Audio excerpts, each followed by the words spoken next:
صل علی محمد۔ تو دیوار والوں کو تو میں نے 7 دن زحمت نہیں دی، تو میں 8ویں دن بھی ریکارڈ خراب نہیں کرنا چاہتا۔ دیوار والے اور کچن والے دونوں کو معافی ہے۔ بسم اللہ، درود ہے؟ بسم اللہ۔ اب حیثیت امام کیا ہے؟ بسم اللہ پھر ساتھ چلیں۔ حیثیت امام کیا ہے؟ امام کی حیثیت کیا؟ امام ہے مدبر کی حیثیت۔ میں تھوڑی آسان مثال دے دیتا ہوں کہ مثلا میں پاکستان سے یو کے آنا چاہتا تھا۔ میں نے سوچا کہ میں پاکستان سے برطانیہ تک کا سفر کروں تو میں سیدھا ایئرپورٹ پہ پہنچوں اور جو ایئرپورٹ کی چیکنگ والے ہیں وہ مجھے کہہ دیا آپ کہاں جانا چاہتے ہیں، تو میں کہوں کہ میں برطانیہ جانا چاہتا ہوں، تو وہ کہیں گے آپ اپنا پاسپورٹ دکھائیں۔ پاسپورٹ دیکھا تو اس میں برطانیہ کا ویزا نہیں تھا۔ انہوں نے کہا کہ اس میں تو برطانیہ کا ویزا ہی نہیں ہے۔ تو میں نے کہا جی میں ویزا لینے کے لیے جا رہا ہوں، کیونکہ برطانیہ جاؤں گا تو ویزا ملے گا۔ انہوں نے کہا جی نہیں، ویزا برطانیہ سے نہیں ملے گا۔ تو میں نے کہا جی پاکستان میں کہاں سے ملے گا؟ انہوں نے کہا اس ملک کا ایک نمائندہ یہاں بیٹھا۔ کیا بات ہے، واہ واہ واہ۔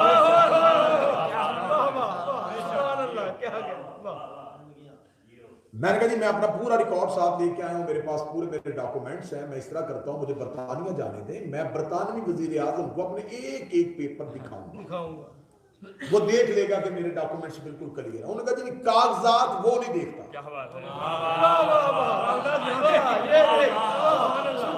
یہاں جو نمائندہ ہے یہ کاغذات دیکھے گا، جانچ پڑتال کرے گا، فیصلہ اس نے کرنا ہے کہ آپ وہاں جانے کے قابل ہیں۔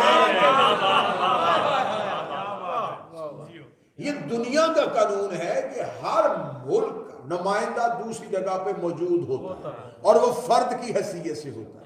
میرے مالک ہم تیری بارگاہ میں آنا چاہتے ہیں اپنے اعمال لے کے، خدا نے کہا وہاں نہ آنا، زمین میں میرا ایک نمائندہ موجود ہے، اس سے جا کے اپنے اعمال کے کاغذات دکھاؤ، فیصلہ وہ کرے گا کہ تم وہاں آنے کے لائق ہو۔ تو میرے مالک وہ فیصلہ کب کرتا ہے؟ خدا نے کہا کہ تنزل الملائکۃ والروح فیہا بإذن ربہم من کل امر سلام۔ ایک رات آتی ہے میں وہاں والے فرشتوں کو بھی یہاں بھیجتا ہوں تاکہ وہ امر لے کے آئیں۔ اب امر کے 29 معنی کیے ہیں علماء نے، رزق امر کہتے ہیں، حکومت کو امر کہتے ہیں، حکم کو امر کہتے ہیں، اولاد کو امر کہتے ہیں۔ 29 کے 29 معنوں میں جو بھی معنی لو، اگر رزق لینا ہے تو پھر یہاں سے لینا پڑے گا، اولاد لینی ہے تو پھر یہاں سے لینی پڑے گی۔ خدا کے رب میں نے اسے زمین پہ بٹھایا ہوا ہے تاکہ وہ امر بن کے فیصلہ کرے، حکم میں کرتا ہوں، تدبیر یہ کرتا ہے۔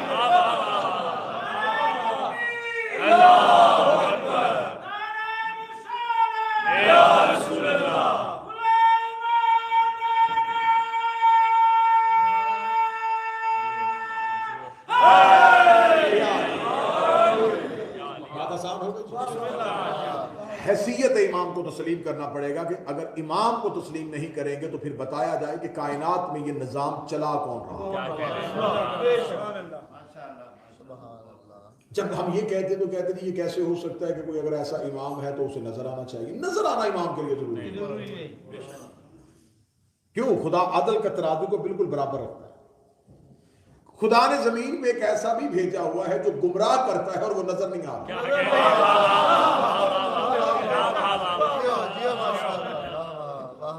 تو اگر غائب رہ کے گمراہ کیا جا سکتا ہے تو غائب رہ کے ہدایت کی جا سکتی ہے۔ اب جو غیبت ہے یہ غیبت دو طرفہ نہیں، یک طرفہ۔ یہ غیبت ادھر سے نہیں ہے، ادھر سے۔ ایک لفظ ہمیشہ اپنے عقیدے میں بہتر کیجئے گا، امام کے لیے لفظ غائب استعمال نہ کیجئے گا، لفظ غیب ہے۔ غائب اور ہے، غائب کہتے ہیں اسے جو خود کو پوشیدہ کر لے، غیب وہ ہے جو ظاہر ہو اور نظر نہ آئے۔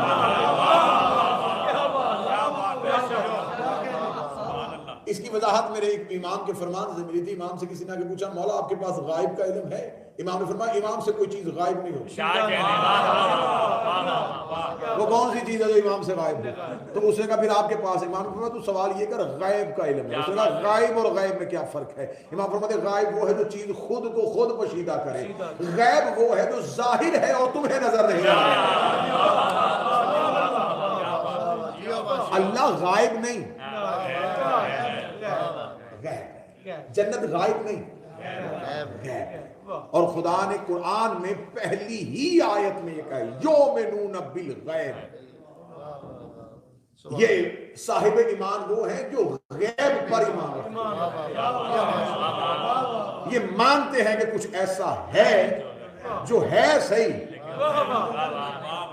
لیکن ہمیں نظر نہیں آتا, اور ہمیشہ نظر آنے والی چیز کسی نہ کسی نظر آنے والے کو اپنا سراپا ضرور بناتی ہے. نوجوانوں کے لیے مثال دینے لگا ہوں, پڑھے لکھے آج کے بچوں کے لیے میں پھر پانی کی مثال دینے لگا ہوں. میں کیا کروں, میرے پاس ہے یہ پانی جو ہے یہ دو گیسوں کا مجموعہ ہے, ہائیڈروجن پلس آکسیجن, یہ دونوں ملتی ہیں تو پانی, وہ نظر نہیں آ رہا. کیا بات ہے, نظر نہیں آ رہا. ان دو نے مل کے انہیں اسے صورت دے دی ہے, طلب یہ پوری کر رہا ہے, اس کے پیچھے وہ ہے. اس کا مطلب مظہر کو مانو تو حقیقت کو مان لو. جس نے مظہر کا انکار کر دیا اس نے حقیقت کا انکار. امام کی زمانے میں غیبت ہے, اور غیبت ہماری طرف سے ہے. پیاسے کو کسی صحرا میں کنویں کا نہ ملنا پانی کے نہ ہونے میں دلالت نہیں. ایک پیاسا کسی دشت اور کسی صحرا میں چلا جائے اور وہ کہے کہ پیاس ہے اور پانی ہی نہیں ہے, پانی موجود ہے لیکن وہ پانی تک پہنچ نہیں رہا. امام موجود ہے لیکن ہم امام تک پہنچ نہیں رہے. اب میں ابھی تھوڑی دیر پہلے دوستوں میں بھی یہ بات کر رہا تھا کہ اب ہم نے دیکھنا یہ ہے کہ امام کی غیبت کا راز کیا ہے.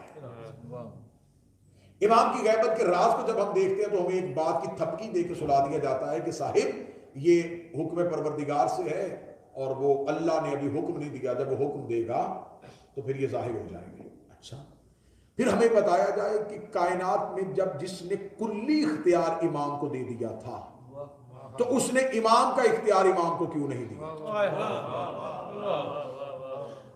یہ بہت نئی باتیں ہیں جو میں آپ کروں گا, اور ہمیشہ نئی بات جو ہے وہ لوگوں کو پریشان بھی کر دیتی ہے اور لوگ اس چیز کو جلدی قبول بھی نہیں کرتے, اس لیے کہ جب رسول نے مکہ میں دین بتایا تھا تو لوگوں نے کہا تھا یہ ہمارے لیے نیا ہے,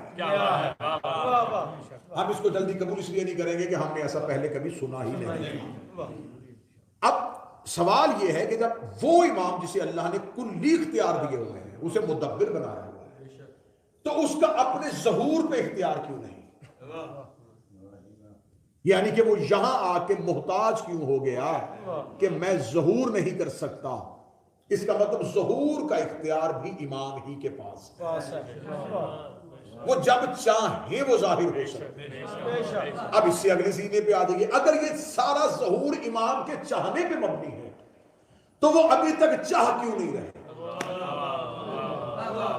اب یہاں ہمیں روایات بتاتی ہیں کہ امام ظہور اس لیے نہیں فرما رہے کہ امام پردے میں ہیں اور امام رو بھی رہے ہیں, امام شدت میں بھی ہیں, امام گریہ بھی کر رہے ہیں. تو امام گریہ کر رہے ہیں اور ان کے اختیار میں ہے ظاہر ہونا, تو وہ ظاہر کیوں نہیں ہو رہے؟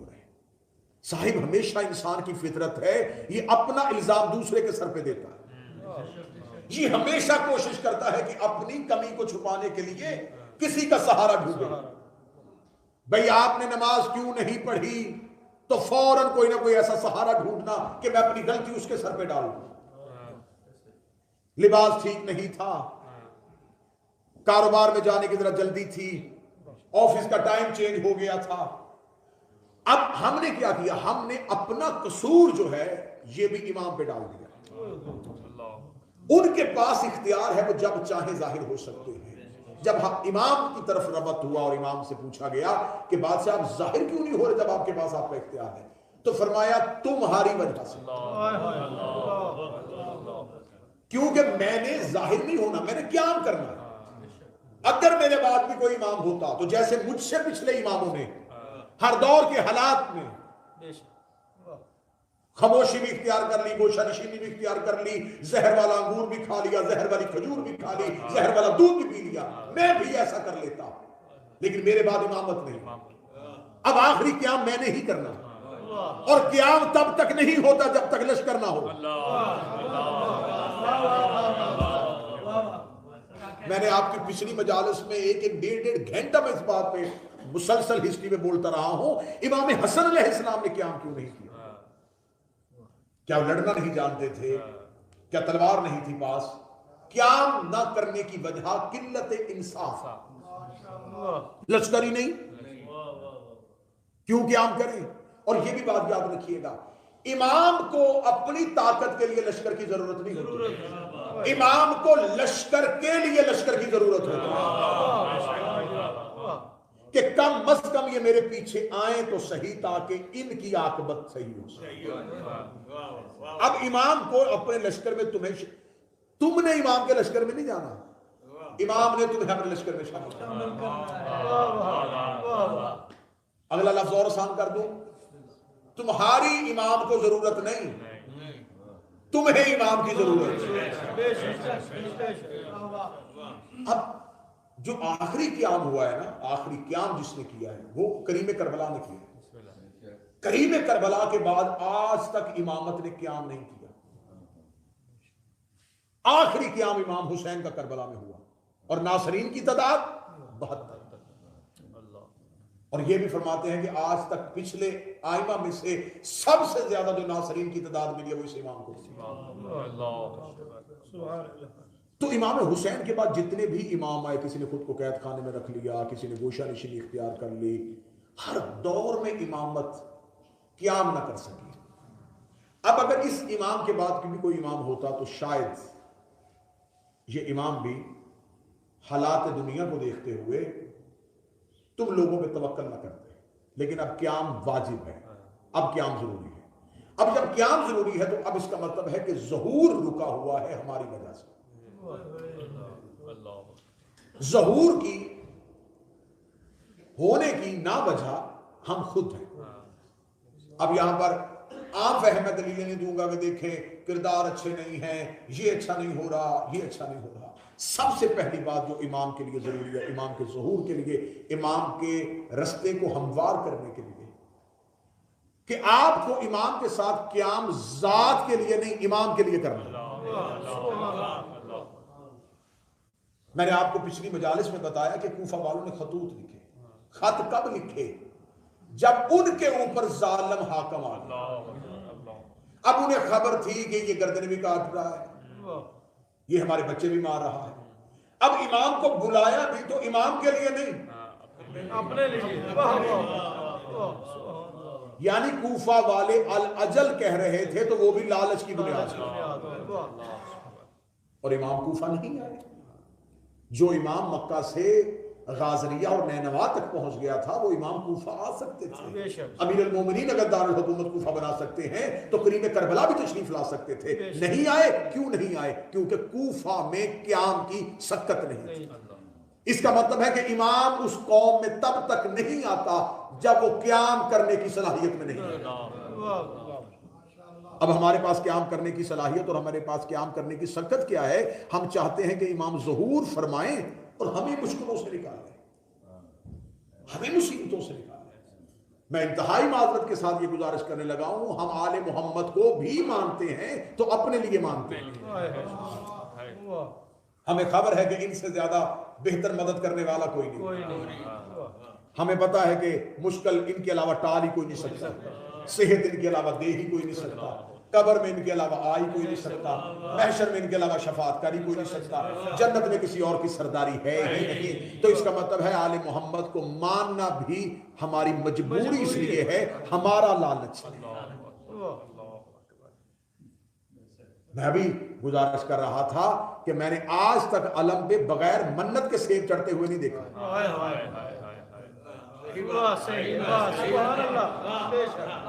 میں انتہائی معذرت کے ساتھ کہوں گا، ہم نے علم پہ سیب بھی رکھا تو منت کا رکھا، یہ مراد پوری کریں تو یہ سیب۔ میں نے آج تک بغیر دعا کے چادر چڑھتی ہوئی نہیں دیکھی۔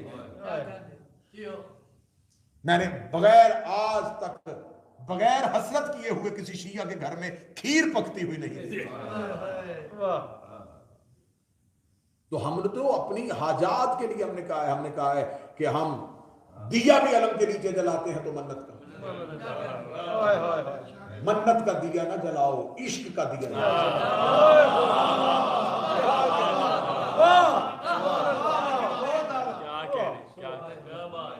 عشق کا دیا جلاؤ۔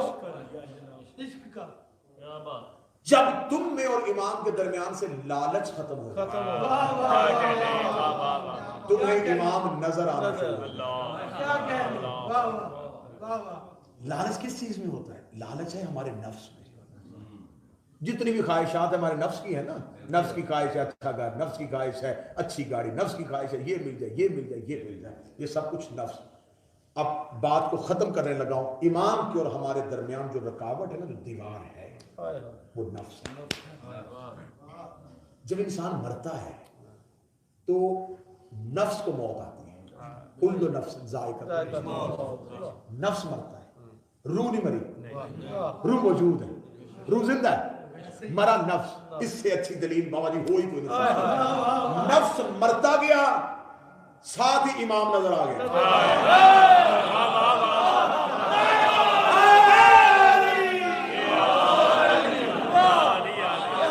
یہ قبر میں علی کیوں نظر آیا؟ یہ سرحان علی کی کرسی کیوں نظر آئی؟ وہی علی تو دنیا میں 70 سال نظر نہیں آیا، وہ قبر کی کوٹھی میں کیوں نظر آیا؟ اس لیے کہ نفس مر گیا ہے۔ تم زندگی میں نفس مارو، امام ابھی نظر آنا چاہیے۔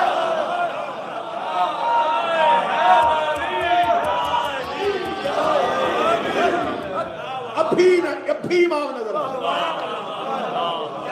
اور مجھے حسین کی عزت قسم کربلا کے 72 نے نفس مارا تھا۔ کوفہ والے نفس کی تسکین کے لیے امام کو مارا، نفس کی تسکین تھی۔ امام آئیں، لشکر میں شامل ہوں گے، گھر بچ جائے گا، زیادہ دیر جئیں گے، نسلیں ہماری جئیں گی۔ نفس کی تسکین کے لیے امام کو بلا رہے تھے، امام آئے ہی نہیں۔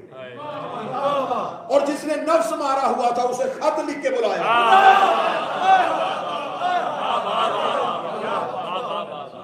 ایک خط امام کو لکھا جا رہا ہے، ایک خط امام خود لکھ رہے ہیں۔ جو لکھ رہے ہیں وہ بھی انسان ہے، جس کو لکھا جا رہا ہے وہ بھی انسان ہے۔ خط لکھنے والے نفس کی تسکین کے لیے بلا رہے تھے، جس کو لکھا تھا وہ نفس مار کے حسین کی بیٹھ جائے۔ اب مجھے بتاؤ، وہ جو 72 کربلا میں آئے تھے، 72 کی شادیاں نہیں تھی، ان کی نسلیں نہیں تھی، ان کے بچے نہیں تھے، ان کے گھر نہیں تھے، سب کچھ تھا۔ حسین نے شب عاشور آخری امتحان لیا۔ حسین نے کہا دیکھ لوں کہیں کوئی لالچ تھا تو نہیں۔ یہ تو کوئی لالچ ہی نہیں ظاہر کر رہے۔ یہ تو 3 دن پانی بند ہوا تھا نا، یہ حسین کا امتحان نہیں تھا۔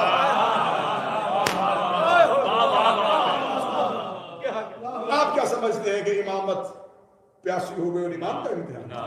مجھے کسی کتابوں سے ثابت کرو کہ کسی بھی امام نے کسی بھی شدت میں کبھی بھی ان چیزوں کی خواہش ہو کہ مجھے کھانا نہیں مل رہا۔ پانی بند ہوا تھا، پانی بند ہونا امامت کا امتحان نہیں تھا، کھانا بند ہونا امامت کا امتحان نہیں تھا۔ وہ جو 72 ساتھ آئے ہوئے تھے ان کے نفس کا امتحان۔ میں نے مقتل چھان کے پڑھی ہے، اتنے امام کے اختیارات کے قائل تھے، کسی ایک نے چل ہی نہ کہتے کہ ہمیں فرات سے پانی لے دے، امام سے یہی کہہ دیتے کہ امام پاؤں کی ٹھوکر پاؤں کے چشمے۔ انہوں نے امام کے اختیار سے بھی خواہش نہیں کی۔ انہوں نے یہ بھی نہیں کہا کہ اگر اسماعیل ایڑیاں رگڑ کے پانی نکال سکتا ہے تو مولا پاؤں مارے، یہی خیمے کے اندر سے چشمہ نکل آیا، ہمیں نکال دے، ہم ان سے نہیں مانگتے، تو ہمیں دے دے۔ اتنا نفس مارا ہوا تھا، انہوں نے امام سے بھی نہیں مانگا۔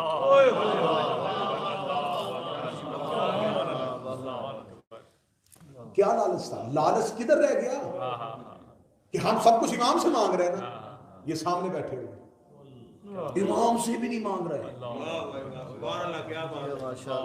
اب نفس مر چکا تھا کیونکہ یہاں خواہش نفس کی نہیں صرف امام کی تھی.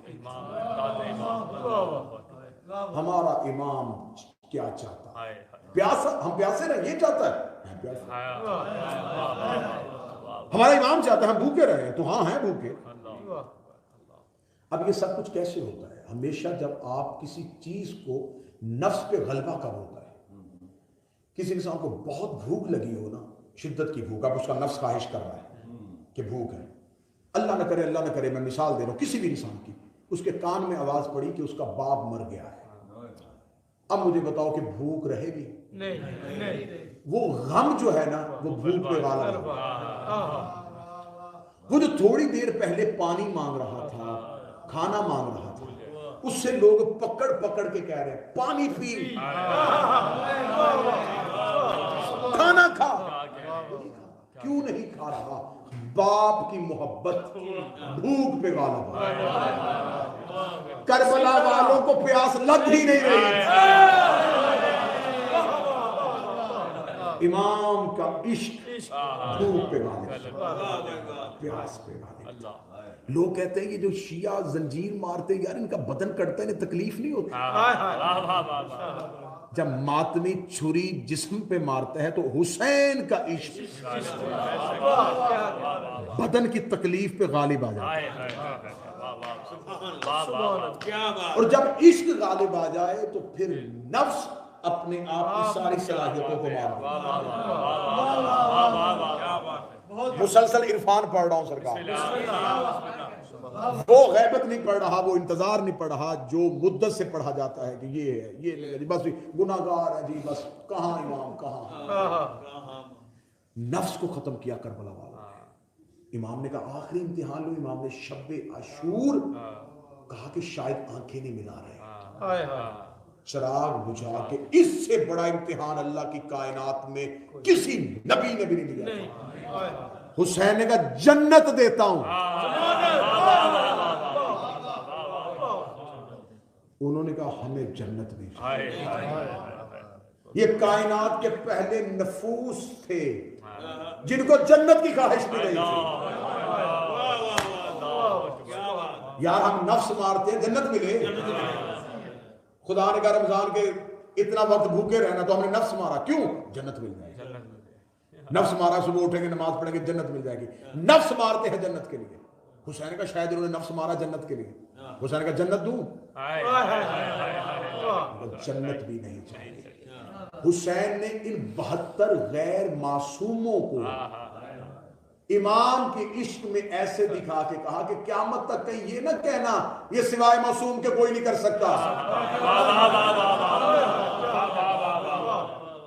مولا حسین کی قسم اگر حسین صرف اپنے ہی بنی ہاشم لے کے چلے جاتے، یہ باتیں بالکل منبر کی تاریخ سے نہیں ہوگی. حضرت عبداللہ بن جعفر تیار کو لے لیتے تو لے سکتے تھے. ہاشمیوں کے کئی لوگ مدینہ میں آباد تھے، لے سکتے تھے. اگر ان کو لیتے ان میں سے ایک نام کاٹنا پڑتا. یہ ہے امام کا عشق کہ امام نے غیر معصوم نام نہیں کاٹا، بھائی گھر بٹھا دیا. عقیل کے بیٹے گھر بٹھا دیا، جعفر تیار کی نسل گھر بٹھا دیا. نہیں اللہ نے تمہیں امتیاز دے دیا ہے، اب انہیں لینے دو. خدا سے تجاوز نہیں ہو سکتا تھا، خدا سے تجاوز نہیں ہو سکتا تھا. اگر ایک نام بھی اور بڑھاتے تو ادھر سے ایک نام کاٹنا پڑتا. کیا کریمی ہے حسین کی. محمد بن حنفیہ گھر بٹھا دیا، جون کا نام نہیں کاٹا. اگر صرف عباس، قاسم، علی اکبر یہ سب کچھ کرتے تو آج کہہ دیتے او نہیں جی یہ سب کچھ تھا لیکن آگے بھی تو دیکھے نا کون تھے. آگے بھی تو علی کے بیٹے تھے، آگے بھی تو خونے. نہیں، میں یہ کام جون سے کرواؤں گا، میں زہیر سے کرواؤں گا، میں مسلم ابن اوسجہ سے کرواؤں گا، میں سعید سے کرواؤں گا، تاکہ قیامت تک تمہیں پتہ چلے کہ غیر معصوم بھی اگر نفس کو مارے تو عشق کے اس کمال میں. اب سب سے ایک ہی چیز جس پہ گفتگو رکے گی، بہت بات کی باتیں ہیں کہ اعمال ہمارے ٹھیک نہیں ہیں، نمازیں ہماری پوری نہیں ہیں تو اس لیے امام نہیں آ رہے۔ امام کا امتحان سب سے پہلا یہ ہے کہ تمہاری خواہش کیا ہے۔ کیا بات، نفس ختم کرو، خواہشات ختم کرو، خواہش صرف امام کر دو۔ اور یہ بات بھی میں کہوں کہ یہاں پر بھی گھاٹے کا سودا نہیں ہوگا۔ اب یہ نہ سوچیں کہ دیکھیں جی دنیا داری بھی تو ہے، نہ بچے بھی تو پالنے ہیں، یار آپ صرف امام لے کے دیکھیں، ہر چیز امام کے ساتھ خود بخود آ جائے۔ آپ صرف خواہش امام کر کے دیکھیں، آپ صرف عشق امام میں مبتلا ہو کے دیکھیں۔ جن چیزوں کی آپ خواہشات کر رہے ہیں یہ بڑی چھوٹی ہیں، یہ خود بخود یہ بالکل ایسے ہی ہے جیسے بچہ بچپن میں باپ سے کچھ چیز امام کے لیے یہ خواہشات کیا ہیں؟ تمہارے رزق میں فراوانی کر دینا تمہاری چیزوں میں۔ لیکن جب ہم امام کو چھوڑ کے بار بار یہ خواہشیں کرتے ہیں تو یہ بھی فرامین موجود ہیں۔ امام فرماتے پھر انہیں اتنا دنیا دے دو انہیں ہم یاد ہی نہیں۔ مولا فرماتے کثرت مال امام سے دوری کی وجہ ہے۔ مولا امیر المومنین سے کسی شخص نے پوچھا، اس نے کہا مولا غریبی بڑی ہے۔ امیر المومنین نے فرمایا شکر کر اس نے آزمائشوں سے بچایا، شکر کر اس نے آزمائشوں سے بچایا۔ اس نے غربت دی ہے تو اس کا زیادہ شکر کیا کر، وہ بیماری دے تو شکر کرو کہ اس نے قابل سمجھا تو آزمائش دی۔ مولا فرماتے ہیں تمہیں ایک سال میں ایک مہینہ گزر جائے اور کوئی غم نہ ملے تو توبہ کرو۔ لوگ سمجھتے ہیں غم نہ آنا کرم کی دلیل ہے، علی فرماتے ہیں غم نہ آنا عذاب کی دلیل ہے۔ اگر تمہیں غم نہیں مل رہا تو اس کا مطلب ہے اس نے تمہیں تمہاری میں چھوڑ دیا، رسی کو ڈھیلی کر دیا۔ جا رکھ دنیا، بن جا سگے دنیا، اٹھا دنیا کا مال، تمہیں ہماری ضرورت ہے۔ تو غیبت یک طرفہ ہے۔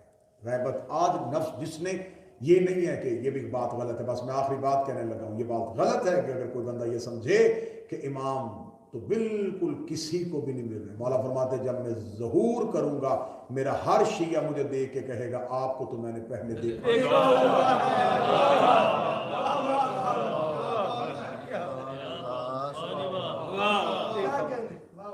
عارف عالم دین ہے، امام سے ایک سوال پوچھنے کے لیے صحرا میں آ گیا، چلتا رہا چلتا رہا چلتا رہا، کہیں بھی امام سے ملاقات نہیں ہو رہی، تو رستے میں چلتے ہوئے کوئی اجنبی ملا، اجنبی نے طریقے سے سوال کا جواب دیا، جواب ذہن میں آیا، ہاتھ سے اونٹ والا تازیانہ زمین پہ گر گیا، تازیانہ اٹھا کے اس شخصیت نے اس عالم دین کے ہاتھ میں دیا، عالم دین کے ہاتھ میں دینا تھا، کہنے لگے کس سے ملنے کے لیے نکلا تھا؟ کہنے لگے امام سے ملنے کے لیے نکلا تھا۔ کہتے کاش پہچان لیتا کہ ہاتھ امام کے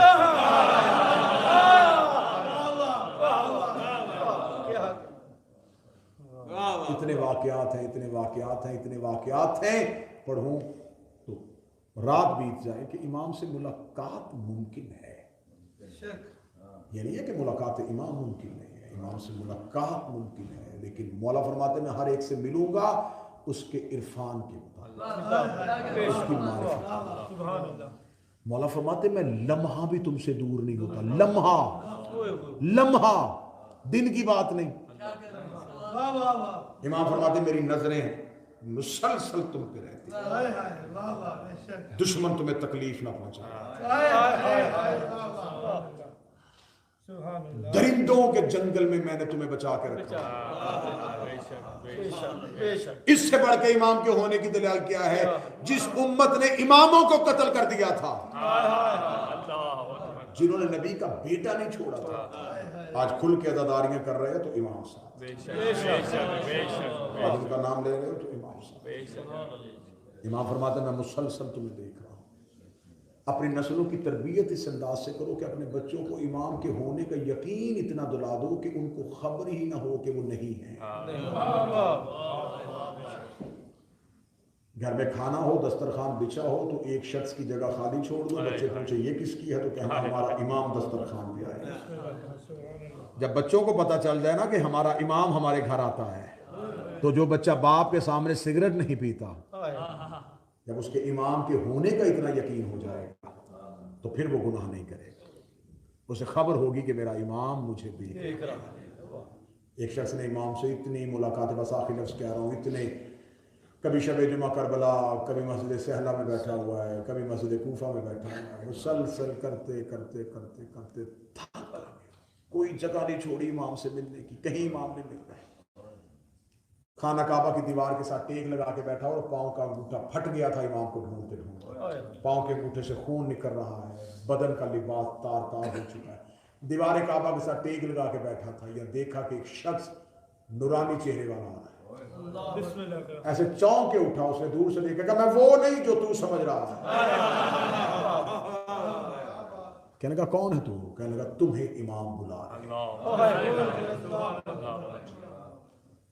لنگڑاتا ہوا، پاؤں زخمی ہے، جسم لاغر ہو چکا ہے، اس نے سہارا دیا مکہ کے قریب، وہ کہتا ہے ایک پہاڑ ہے، پہاڑ کے اوپر ایک سفید اون کا خیمہ ہے، اس کے اندر مولا تشریف ہے، وہ خیمے کے اندر گیا اور بے ساختہ گر گیا قدموں میں، چیخیں مار مار کے، فرزند رسول اتنے مہینے ہو گئے مجھے ڈھونڈتے، مولا مجھے کیوں نہیں ملے؟ میرے امام کی بات ہے، ڈھونڈا تو اس سے جاتا ہے جو کہیں گیا ہو، کیوں ڈھونڈ رہا تھا مجھے؟ مولا میں آپ سے ملنا چاہتا تھا۔ مولا فرمایا میں تمہیں ملتا ہوں، تم مجھے پہچانتے ہو؟ کہنے لگا مولا کب ملتے ہیں؟ مولا فرمایا تم روتے روتے چپ ہو جاتے ہو، چپ مولا فرماتے ہیں یہ لفظ ہے میرے امام کا، کرم دیکھنا، ماؤں کا پیار سوچنے والوں، باپ کا پیار دیکھنے والوں، اپنے امام کا کرم دیکھنا۔ مولا فرماتے ہیں میں اپنے شیعوں کے رخساروں سے ان کے آنسو اپنے ہاتھوں مولا فرماتے ہیں تمہارے گھر میں غم ہو سب سے پہلے تمہارے گھر میں آتا ہے، تمہارے گھر میں خوشی ہو سب سے پہلے، لیکن امام کہتے ہیں مجھے بڑا دکھ ہوتا ہے جب میں تمہارے گھر تمہاری خوشیوں میں جاتا ہوں، تم دنیا کے عہدے داروں کا دروازے پہ انتظار کر رہے ہو، فلاں ہمارا رشتہ دار ایم پی ہے وہ بھی آ گیا، فلاں منسٹر بھی آ گئے، فلاں امیر تاجر بھی آ گئے۔ امام کہتے ہیں میں بہت دیر تک تمہیں دیکھتا رہتا ہوں، شاید تم کہو ہمارا امام بھی آ گیا۔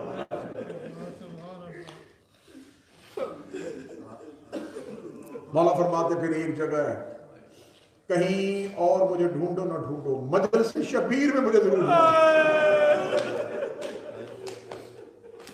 میں وظیفہ دے کے جا رہا ہوں اس مجلس میں، زندگی باقی ملاقات رہی، زندہ رہا، وفا ہوئی، بیوی سیدہ نے کرم کیا، آپ کے چہروں کی دوبارہ زیارت ہوگی، ہاتھ باندھ کے کہہ رہا ہوں ہر مجلس میں ایک بار روتے ہوئے یہ ضرور کہنا کہاں بیٹھا ہے فاطمہ کا بیٹا۔ مجلس میں روتے ہوئے ایک بار اپنے امام کو دائیں بائیں ضرور ڈھونڈ، این بقیت اللہ، کہاں ہے سیدہ کا بیٹا؟ یقین رکھا کرو کہ وہ مجلس شبیر میں، اس وقت میرے امام مجلس میں کہیں تشریف لے، روتے ہوئے اپنی حسرتیں مانگ رہے ہوتے، مولا میری یہ خواہش پوری کر دے، مولا میری یہ خواہش پوری کر دے۔ ایک دعا روتے ہوئے ضرور مانگنا، مولا کوئی ایک ایسی مجلس میں ضرور آؤں جہاں میں تم سے مل سکوں، میں تم سے ضرور ملوں۔ ہر جگہ میرے مولا جاتے ہیں، ہر جگہ پرسہ لیتے ہیں، ہر پرسے کے بعد میرے مولا روتے ہوئے مجلس والی جگہ سے نکلتے ہیں۔ آج شیعہ ابھی شب لگ جائے گی، سو کے دن ختم ہوں گے، سوگ ختم نہیں ہوگا۔ میں یہ گزارش کر کے جا رہا ہوں، عزاداری کے دن ختم ہوں گے، عزاداری ختم نہیں ہوگی۔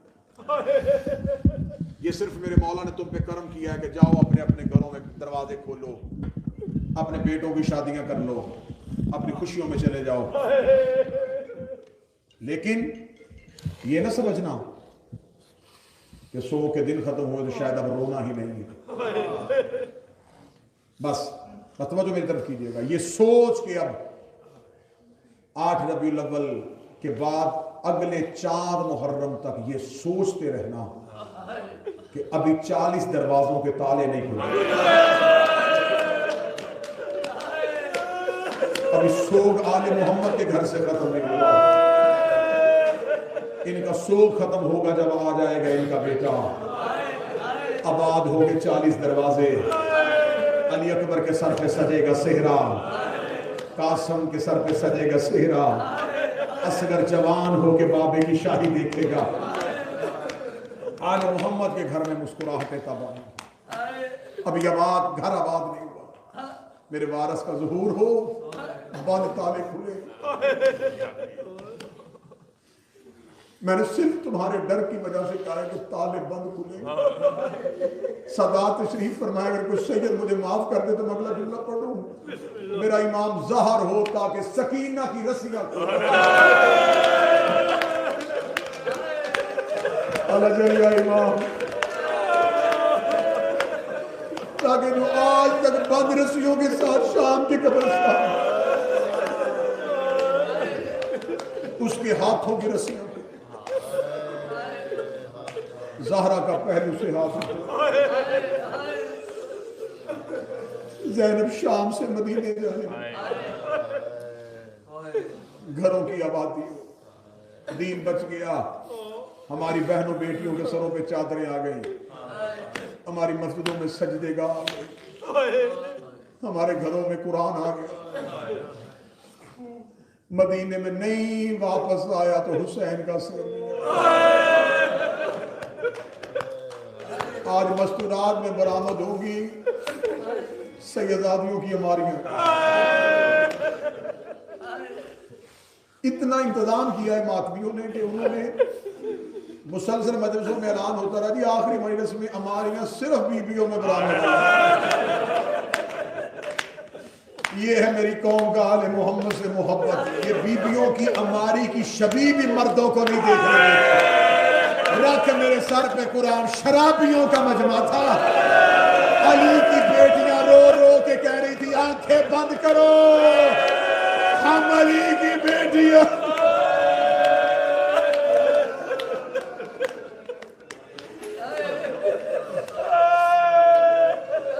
اللہ ہر کسی کی بیٹی کو سلامت رکھے، اللہ تمہاری بہنوں کے پردے سلامت رکھے۔ بیٹی 40 سال کے بعد بھی اپنے پیکے گھر جائے نا، اسے پوچھنا نہیں پڑتا،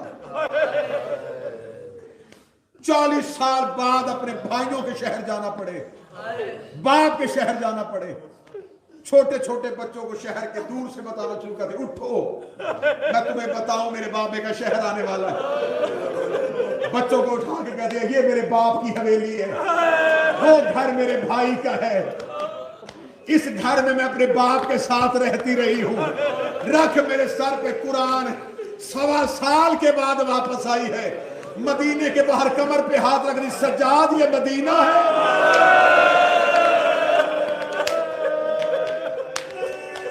ہاں زینب یہ مدینہ، رو کے کہتی سجاد میں نے پہلی بار باہر سے دیکھا، سجاد میں تو زندگی میں بابے کی زندگی میں کبھی باہر نہیں آئی تھی، سجاد مجھے بتا قبر رسول کہاں ہے؟ فرمایا ماں وہ سامنے قبر ہے رسول، بی بی روغنی سجاد شام تو گیا، کوفہ میرے ساتھ رہا، 11 محرم سے لے کے اب تک میں نے سارا قافلہ ساتھ رکھا، اب آ گیا ہے واپس مدینہ، تو بھی ادھر بیٹھ، ماں بھی ادھر بٹھا، میں اکیلی جاتی ہوں نانے کی قبر پہ، میں نانے کو بیٹی نہیں بیٹا بن کے بتا کے آؤں کہ تیرا دین بچ گیا ہے، میں نے جملہ پڑھ دیا، بی بی نے کہا میں بیٹی نہیں بیٹا بن کے نانے کو بتا کے آؤں دین بچ گیا ہے، مولا سجاد کو وہیں بیٹا رہنے دیا، بہار کی 4تھی جلد علامہ مجلسی، جتنا چل سکتی تھی اتنا چلی، اس کے بعد صدا سے معافی مانگے جو پڑھنے لگا، یہ ہے منبر کے تقدس کی قسم، قبر محمد میں ایسے گئی جیسے اکبر کی لاش مجھ سے کوئی ماتمی وجہ نہ پوچھے، میں وجہ نہیں پڑھ سکوں گا کیوں ایسے چلی، سر سے لے کے پاؤں تک زخمی تھی قرآن کی آیت. نانے کی قبر پہ گئی, مجلس ختم ہوگی, نوحہ خان نوحہ پڑھیں گے. ماتمیوں کے کان ہوتے ہیں لوہے کی سطروں پہ, لوہے کی سطر ہوتی ہے, ماتمی کا سینے پہ ہاتھ آتا ہے. میں نوحہ کسی شاعر کا نہیں پڑھنے لگا. تم برداشت کر لو گے تو میں 4 سطریں پڑھوں گا, ورنہ 5ویں پڑھنی پڑے گی. 4 سطروں کے بعد 5ویں سطر سیدوں سے ماتمیوں سے برداشت نہیں ہوئی. سید زیادہ میں 4 سطریں وہ پڑھنے لگا ہوں جو علی کی بیٹی نے خود نوحہ قبر محمد پہ پڑھا.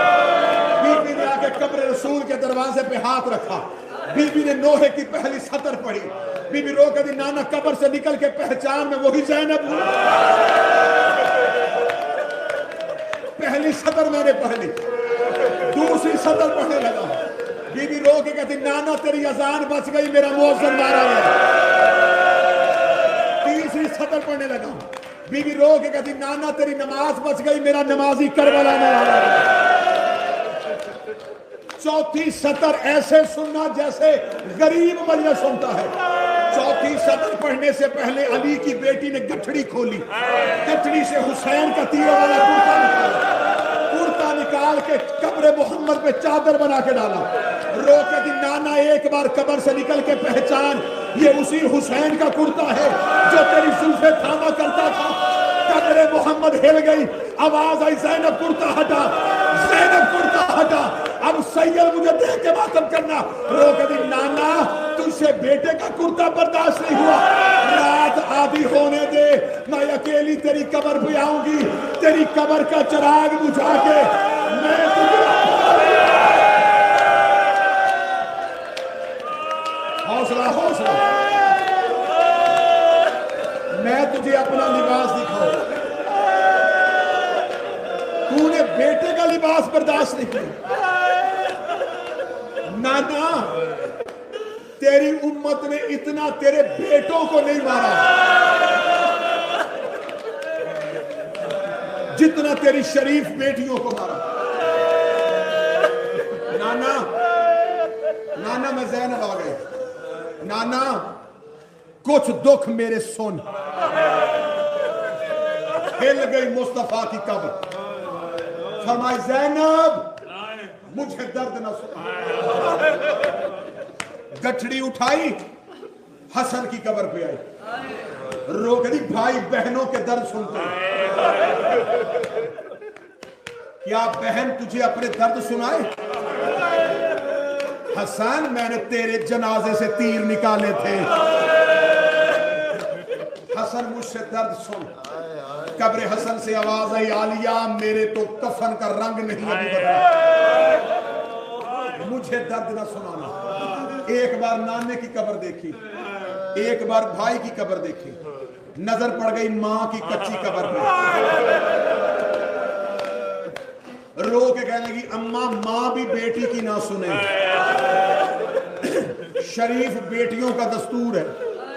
اللہ تمہاری بیٹیوں کے نصیب اچھے کرے. میں منبر پہ دعا دیتے مصحف پڑھا. بیٹی گھر آئے نا, باپ سر پہ پیار دے کے پوچھے بیٹا تجھے تیرے گھر میں تکلیف. سمر شاہ دی بیٹیاں باپ کو درد نہیں بتا. بھائی گلے لگا کے پوچھتا چل بابا پوچھتا رہا نہیں بولی, مجھے بتا تجھے تیرے گھر میں کوئی تکلیف. شریف بہن سادہ شادی بھائیوں کو بھی درد نہیں بتا. جب ماں کے پاس آتی ہے پھر رو کے کہتی اماں بابا پوچھتا رہا میں نہیں بولی, بھائی نے بڑا پوچھا میں نہیں بولی, اماں مجھے میرے گھر میں یہ بھی تکلیف ہے, اماں مجھے میرے گھر میں یہ بھی درد ہے. زینب قبر محمد پہ گئی نہیں بولی, قبر حسن پہ آئی چپ رہی. ماں کی قبر پہ آ کر اماں تو میرے درد سن لے. قبر سیدہ سے آواز آئی زینب مجھے درد سنا. رو کر دی اماں تو میرے درد سنے گی؟ ہاں زینب میں تیرے درد سنوں گی. اب جتنے سید بیٹھے معاف کر دینا. بی بی رو کر دی اماں پھر میرے درد سن. اماں 28 رجب کو میں تیری قبر پہ آئی تھی, میں نے تیری قبر پہ ہاتھ رکھ کے وعدہ کیا تھا میرا کچھ بچے نہ بچے, میں تیری نسل بچا کے آؤں گی. ہاں زینب مجھے تیرا وعدہ یاد ہے. رو کے دی اماں قبر سے باہر آ. وہ تیرا سجاد بھی نہیں آئی, وہ تیرا باکر بھی نہیں آئی.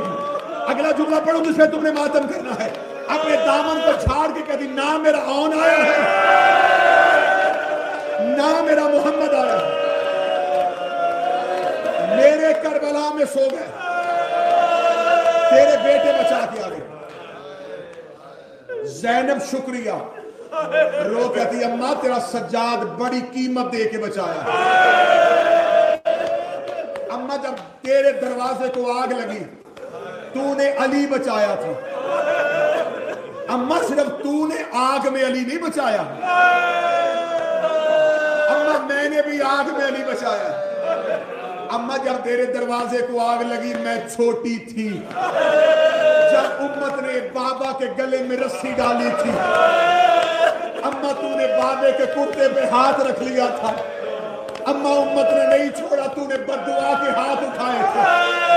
بابے کے گلے سے انہوں نے ڈر کے رسی کھول دی تھی. کہا ہاں زینب میں نے علی بچایا تھا, اب سید ایک لمحہ مجھے معاف کر دینا. رو کبھی تیرے علی بچانا اور میرا علی بچانا بڑا فرق ہے. صرف علی کے گلے میں رسی آئی تھی, تو نے بددعا کے ہاتھ بلند کیے.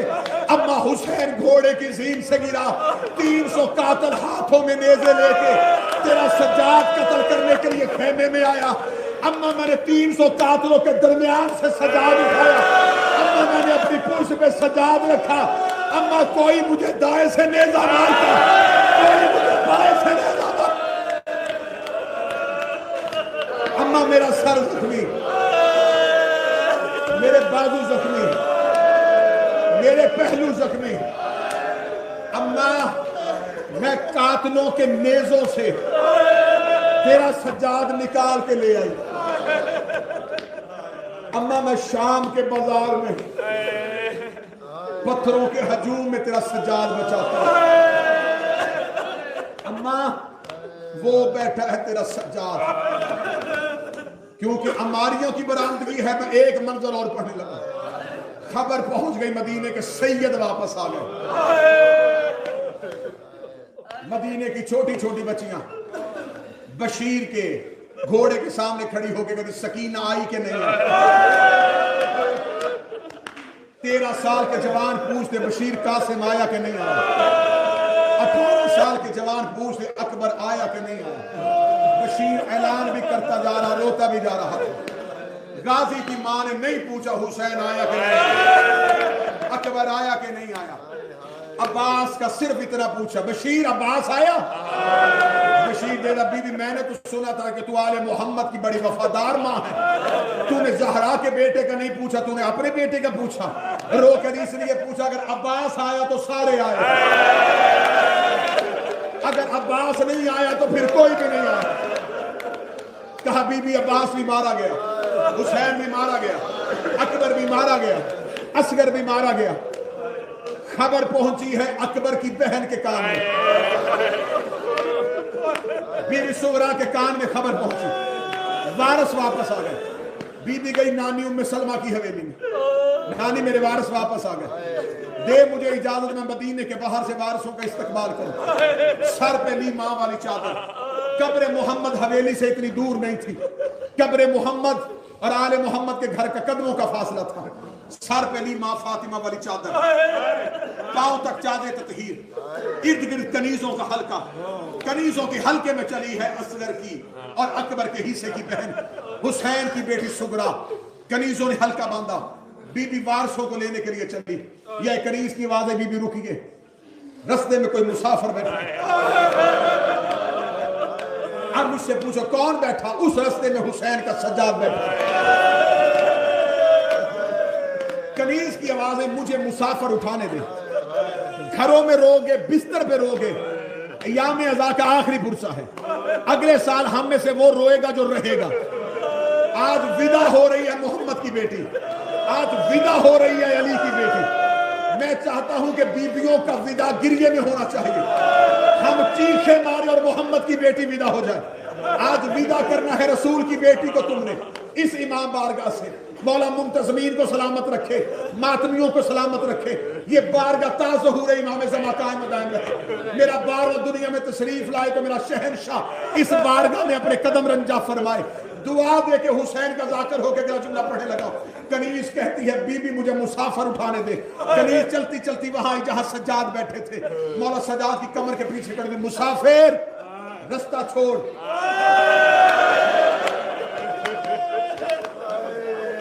مولا سجاد نے جھکے ہوئے سر سے پوچھا کیوں؟ کنیز نے کہا ہمارے مولا کی بیٹی آ رہی ہے۔ مولا سجاد کہتے وہ گزر کیوں نہیں جاتی؟ کہنے لگی کیسے گزرے، وہ بڑی پردہ دار ہے، وہ بڑی پردہ دار ہے۔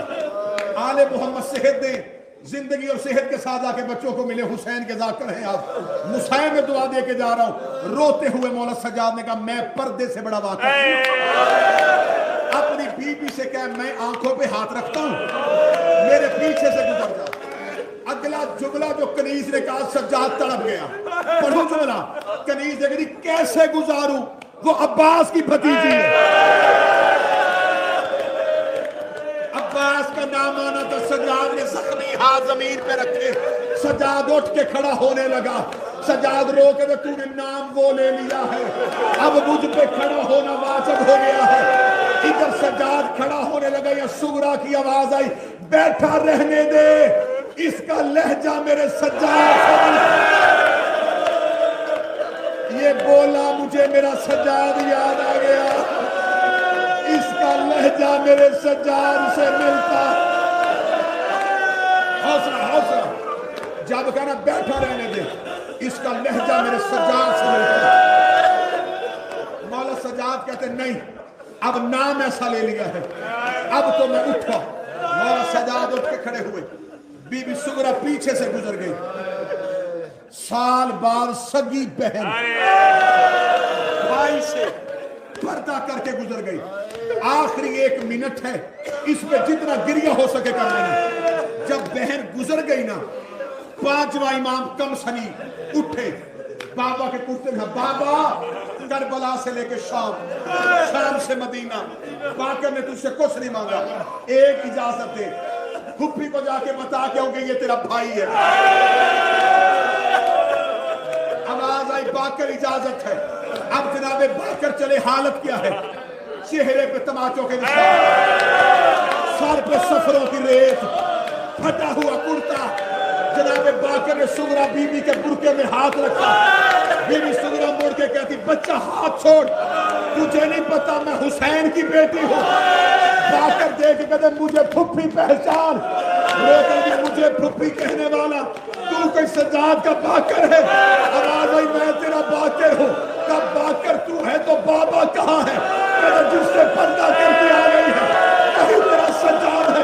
سغرا دوڑ کے آئی، سجاد کے گلے میں باہیں ڈالی، رو کے دی مجھے اتنا بتا، تجھے جوان بھیجا تھا، تیری کمر کیوں جھک گئی، تیرے سر کے بال سفید کیوں ہو گئے؟ سجاد کی آواز آئی سغرا مجھے شام کی گلیاں کھائے، ماتم حسین۔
Hussein,